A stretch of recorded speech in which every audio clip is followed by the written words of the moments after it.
My name's Abby Wedeking. I'm recording video. Avery Noss. Drew Hansen. Nick Stout. Taylor Johnson. Football is a sport played by millions of people each year, which also means that there are many little kids learning the great sport of football, and that could be as young as 5 years old in some cases. Many of you may want kids in the future, and they might want to play tackle football as early as possible. And some of you may have been in that position wanting to play football or did play football at a younger age. I myself waited until 6th grade to start playing tackle football, and then I played all the way throughout high school, and I understood the risk that I was at while playing on the field. And after some research, I have a better understanding of the risk that younger kids face while playing football. Today, I will talk about some of the biggest questions about young kids playing tackle football. I will answer the questions: what are the biggest risks? What are some of the biggest problems? Kevin Stiles, please come to the office. And what are some other alternatives to playing tackle football? Let's get started and talk about what are some of the biggest risks while playing at a young age. One of the biggest risks are head injuries, or more specifically, concussions and CTEs. Concussions are the most common risk, and they occur in practice with head-to-head contact involved during drills. Concussions can be as slight as a headache or as severe as being hospitalized. Many kids think that the coach will be mad when they say that they have a headache, and that should not be the case. They should not be scared to tell the coach that they have a headache. If left untreated, it can lead to permanent brain damage or second impact syndrome, which is SIS. And concussions lead to the next head injury, which is a CTE. CTE stands for chronic traumatic encephalopathy, which is a degenerative brain disease and can affect the long term and can prove fatal. Subconcussive hits are head-to-head hits that don't result in concussion, and if you receive multiple of these subconcussive hits in a short time, it can lead to this disease. Bennett Mahu discovered this disease in 2002 while doing an autopsy on a former NFL player. There is some research on the topic, but is not very well understood, and it has only been around for about 20 years.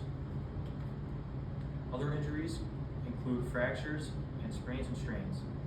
Fractures are more common injury because the bones of the child are not very well developed, and these can be healed by using a cast, splint, or surgery on the more severe cases, but it has no long-term effect.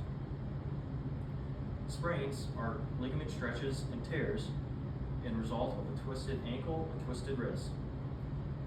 Strains are the overstretching and tearing of muscles or tendons. Some say that sprains and strains are worse because they are very easy to re-injure and can take a while to heal.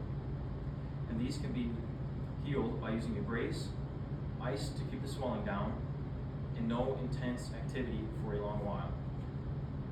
Now that I talked about some of the risks, let's talk about some of the biggest problems. The coaching and experience is a big problem in youth sports. It is arguably the biggest problem in youth sports. It can be tough for kids to learn the rules and plays with unexperienced coaches, and coaches may put kids at risks without knowing it. Some may say, use your helmet, or something along those lines, and it teaches kids the wrong way to tackle, and they need to be taught the right way to stay safe. Other coaches may be too hard on the kids, and some coaches may push them to their breaking point. They may act like it's junior high or high school practice, yet in fact you're teaching little kids how to play football. And it may ruin the experience for some of the kids, and it will push them to their quitting point. Another problem is the development of the kid and their body. Brain development is a very important part to ensure a bright future for kids, and it can affect them in school if their brain is not fully developed. It can also affect their career that they may have in the future. Head injuries can delay the development of the brain, if not stunt the development of the brain.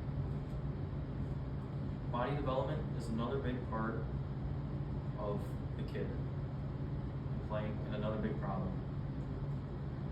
As rare as it is, a kid can tear an ACL or any other ligament that is necessary, that is pretty much impossible to heal properly without surgery, and it will never be at its full capacity. Now that you know about some of the risks and some of the problems, you should know about some alternatives for kids that want to play football. Some other alternatives are flag football, which are great for learning the rules, plays, and fundamentals, and they're not at a very high risk while playing flag football. It's also great because they have fun and are with their friends, and it lets their brain develop more. And when their brain develops, it can equal a brighter future. Weighting is another option for some who are worried about injury, as it lets them grow physically stronger and maybe taller, put some more weight on. But there's nothing wrong with waiting for 5th, 6th, or middle school. It lets their body develop properly, and they may not know the rules, but it's better not to know the rules and learn them than not be at 100% while playing. And middle schoolers are also growing mentally at that time. It may help them grasp the rules better, have a better understanding of the plays. And if they have a better understanding of those things, they'll be more prepared for high school. Now that I've talked about some of the biggest risks for young kids playing tackle football, some of the problems that put the kids at risk, and some of the alternatives for kids who want to play football, they may want to play tackle football at a young age, but the risk to reward ratio is not worth it.